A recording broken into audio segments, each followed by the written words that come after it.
Hello everybody and welcome back to Tech Tutorials. In this video we are going to be learning how to create a form on Getresponse. So first head over to the website called Getresponse, and from there you're going to be heading over to this create form or pop-up. You're going to be clicking on that, and now you'll be able to see that we will be directed towards the editor's page.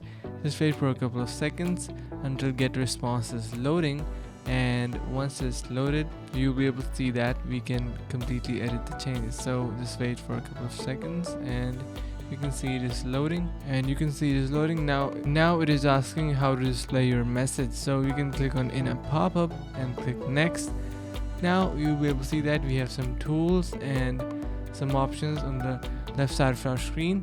So you can see we can choose a template, select a template of your choice, and now you can see once your template is loaded you can completely edit it. So this will be our sign up form, and you can see this is our sign up section, and we have our thank you message as well. So that's how you can edit it, and you can also preview it on your phone window as well. So you can see we have these different previews in here, and now you can see we can simply save and exit as well. So that's a very simple process. If you found this video helpful, make sure to subscribe to the channel, like the video and share with your friends. Thank you for watching. See you in the next one.